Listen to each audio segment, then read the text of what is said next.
Se os nossos pensamentos e estado geral, no seio dos monges, deixava a desejar, agora tudo pairava em grau superior de piora, muita piora. Naquele meio havia com que nos nutrirmos. O padrão mental era forte, as convicções dos encarnados mantinham elevado teor de vibração, imantando tudo, o chão, as paredes, os móveis e todas as peças, com o magnetismo deles irradiante. Nossos pensamentos estavam aliados, vibravam em uníssono, sugavam fluidos e absorviam ondas mentais, o que era suficiente para manter o grau considerado ótimo com relação ao meio e ao plano hierárquico. Saindo, abandonando aquele meio, fomos tragar um mundo diferente, alheio às questões psíquicas, sendo envolvidos pela natureza fria e penetrados naquela degradação vibratória de todo inferior, sem intelecto e sem mente, acima de tudo, fora das normas vocacionais, isenta de proposituras espirituais. Os monges tinham para si e para nós, pois mesmo a despeito de todas as abstenções, irradiavam energias, colhiam e devolviam, como é ordinário, mantendo um ambiente farto, além de sustentar um elevado coeficiente psíquico. Despertar naquela manhã foi o mesmo que sentir faltas conhecidas e desconhecidas, patentes e latentes, sondáveis e insondáveis. Havia frio material, frio e fome espirituais, necessidades variantes. Diante daquela conjuntura esmagadora e abaladora em extremo, alguns se mantinham calados, taciturnos, enquanto outros diziam absurdos, propunham atividades descabidas e não raro blasfemavam, julgando-se traídos por Brahma e pelos Budas.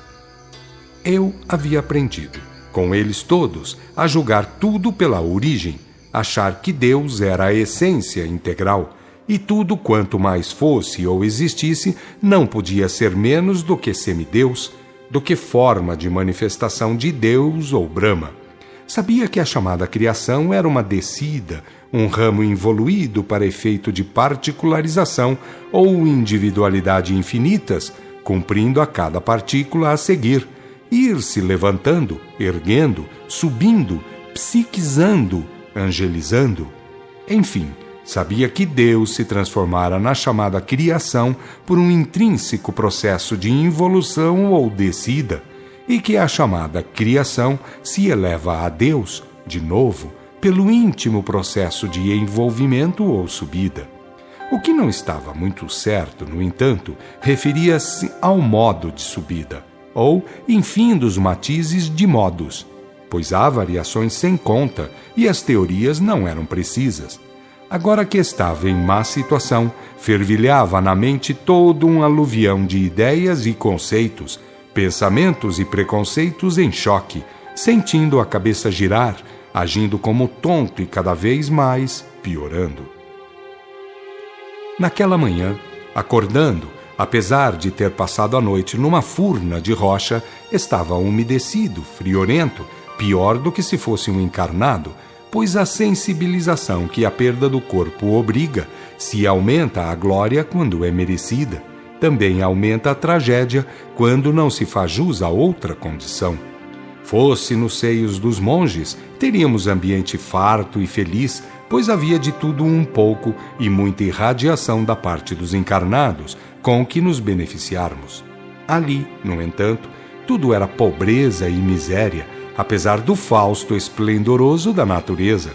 Não havia alimentos, pensamentos e nem acomodações apropriadas, como no convento, onde tínhamos o que sugar, o que vampirizar ou sorver, pois a morte, como já disse, não nos libertou dos jugos inferiores. Acordei os demais e conversei com os que vinham chegando, pois de quando em quando chegavam alguns daqueles caravaneiros atrasados. O pior é que nos julgavam bem e melhorados, pois todos tinham por certo que Ananda sabia onde chegar e para que fim. Ninguém podia admitir que ele tivesse agido como louco, sem a menor certeza, completamente desprovido de finalidade segura. Então, disse um deles, por que veio ele para estas bandas? Outro comentava duvidoso, Não parece estar sofrendo das faculdades mentais. Idiota, idiota, resmungou alguém. Como fui sair de lá? Ao menos havia paz, alimentos, esperanças de... Outro interrompeu. Paz e comida, sim, mas esperança não creio. Todos estávamos custando a suportar aquilo, ser espírito e ficar do mesmo modo, como se fosse um encarnado, a cogitar de necessidades tão animais. Aquilo precisava acabar, ter fim. Dormir, comer, beber, respirar, etc. Era preciso ter fim. Replicou-lhe um outro com acentuada amargura. E acabou mesmo. Aqui estamos em melhores condições. Onde está esse trôpego? Indagou um outro com violência, como se quisesse tomar desforra. Acalmei-o. Tinha qualquer coisa em mente, pois se meteu a escalar a montanha, foi agarrando, segurando, trepando, num doido esforço, numa loucura quase, até que o perdemos de vista. Estava belíssimo o luar, mas não pudemos vê-lo e nem acompanhá-lo mais, razão porque ficamos cá embaixo. Pouco depois ouvimos um ruído surdo e um gemido grave. Quando fomos ver, ele havia caído e estava sem fala, gemia apenas. Arrastei-o até uma furnazinha e lá o deixei. Deve estar lá, se não recomeçou a escalada. Hoje pela madrugada, caso tenha podido fazê-lo. Vamos procurá-lo, consultou-me um dos presentes. Saí para o fim proposto, pois ficava a uns 20 metros da beira do lago e atrás de uma enorme pedra. Lá chegando, não o encontramos, motivo porque demos uma busca nos arredores, também sem proveito. Para onde teria ido? Qual seria seu objetivo? Ficamos meditando, sem nada falar, até que um disse, num gemido: e dizer que somos espíritos. O que não é espírito? Revidou um outro. Nós somos budistas acima de tudo, cultivamos os melhores pensamentos, temperamos nossas almas. O revoltado de pouco antes interferiu. Nossas vaidades, nossos egoísmos. Eu bem desconfiava que o nirvana jamais seria conquistável assim tão fácil. Como não? Só pensar que se é da mesma essência que Brahma é imaginar uma união, meter o pensamento nessa união, pretender tê-la realizado. Muito bonito, muito cômodo, muito ligeirinho. Os que trabalham, lutam, criam filhos, aprendem e ensinam, edificam povos no culto das ciências e das artes, todos os que comem e bebem à própria custa, todos aqueles que cooperam com Brahma, todos eles são pecadores indignos do nirvana. Nós, porém, que temos as nossas manhas, os nossos pensamentos adestrados na malícia de pensar fácil e comer de esmola, somos os bons filhos de Brahma. Ora, ora! E dizer que vivemos até aqui atrás de um pobre velho tão errado quanto nós, tendo apenas um pensamento, pensar que Brahma está no alto da montanha, que lá se encontra rodeado de Budas e de egoístas como todos nós. Apoiado, apoiado, gritou uma voz cavernosa surgida no lado direito. Olhamos e vimos Ananda, todo ensanguentado, erguido sobre uma enorme rocha. Estava sorrindo, mas demonstrava desequilíbrio regular. Fazia esgares, tinha os olhos vidrados, babava-se todo. Causava lástima, imprimia horror. Fora chocante sua apresentação, havendo quem chorasse copiosamente. Vamos orar, gritou um dos companheiros. Vamos reclamar atenção, pois o nosso erro não foi tão grande assim. Brahma estará longe, nos confins de nossa intimidade, mas os mestres devem estar ao nosso alcance. Devem estar. Soluçando, ajoelhou-se, clamando ao céu em voz alta, gritando pela misericórdia celestial. Brahma, ó Brahma, envia teus servos. Se estivermos em erro, Senhor, é nosso desejo acertar. Ó mestres, vinde em nosso amparo. A cena era terrivelmente patética, ultrapassava de muito a majestade da natureza maravilhosa. Suas palavras ecoaram para além dos picos, perderam-se no imenso da cordilheira fantástica. Quando ele fez silêncio, parece que tudo lhe acompanhou o gesto sepulcral. Não se ouvia um canto de ave, um silvo de serpente, um estrídulo de qualquer inseto. Parecia haver morte na terra e nos ares, assim como havia pranto em nossas almas e angústia em nossos corações. Não se sabia, todavia, o que estaria havendo no céu, onde talvez tivesse chegado aquele profundo clamor, aquela medonha invocação. Estáticos, inermes, amortecidos, ali ficamos alguns minutos.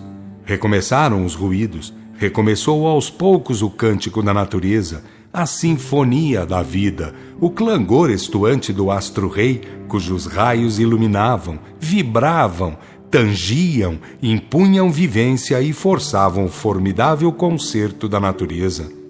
Nós éramos pequenos infelizes, só nós estávamos aterrados, mergulhados no mais cruciante dos sofrimentos. Dentro em pouco, chocante era a diferença entre paisagem e nossos ânimos. Enquanto ela crescia, aumentava e se desdobrava na expoência de suas colorações, ruídos e fragrâncias, nossos ânimos desciam sempre, comprimidos e achatados pela ausência do céu. Aquele clamor patético ficara sem eco, perdera-se na imensidão de um mundo feito de grandezas telúricas. Deus parecia ter tudo, menos ouvido, menos sentimento. Já havia descrença e desilusão em nossas almas, pois alguns se deram a sussurrar termos de blasfêmia e rebeldia. De minha parte, confesso, beirava entre os dois estados, estava esquálido de espírito, enconça a esperança como se devia portar a mente. Inclinado o coração, que poderia dizer a inteligência sem se decair, entregar-se ao mais terrível quebrantamento? A voz daquele companheiro, no entanto, surgiu na hora precisa. Aí estão vindo alguns retardatários, irmãos que ficaram pelo estirão ao sabor da intempérie. Vamos acolhê-los com ânimo forte, pois o culpado, se há quem o seja, está inconsciente, fora de responsabilidade. Também, irmãos, não devemos cair em desânimo. Se é de angústia o percalço a vencer, não pode ser de menos que haja um fim a ser atingido. Estamos no plano da morte, plano imaginado por todos nós como sendo aquele que caracteriza e encerra o esplendor da vida real. Brahma é vida, é amor, é ciência, tudo ao infinito, sem limites, sem fim. Como nos deixará sem amparo, sem orientação, sem destino? Os retardatários se chegaram, foram passando as vistas, observando, examinando, procuravam em nossos olhares o sinal do triunfo alcançado, o vinco da vitória inciso em nossos semblantes. Depois, entreolharam-se, fizeram sinal negativo e sentaram-se no dorso de uma laje. Ninguém disse palavra. Todos começaram a cismar. Todos foram se entristecendo. Aquele companheiro levantou-se, olhou-os com firmeza possível e disse-lhes o que vinha de ocorrer. Tudo falho, tudo negativo, e inclusive sua invocação ao céu. Onde está Ananda? Perguntou-lhe um deles com ar revoltado. Fez um gesto de braço e apontou. Faz pouco esteve ali, sobre aquela pedra enorme, dizendo palavras sem nexo. Não adianta criticar, apontar, responsabilizá-lo. Estacou, pensou, olhou para todos e completou. Afinal, foi ele que nos mandou acompanhá-lo. Um dos presentes assentiu. Nem foi ele que inventou a confraria. É apenas um tolo como nós. Ananda apareceu no topo da rocha e bradou, colérico, desvairado. Basta de Ananda! Basta de Ananda! Eu também estou farto de Ananda, porque tenho acreditado tanto em mim, por ser idoso, por acreditar nos Budas ou em Brahma. Mas Ananda é algum Buda? É Brahma? Quem é Ananda? Atirou-se lá de cima, caiu de pé e recomeçou o semilouco discurso. Eu perdi o caminho, não sei por onde se pode subir. Idiotas, procurem o caminho.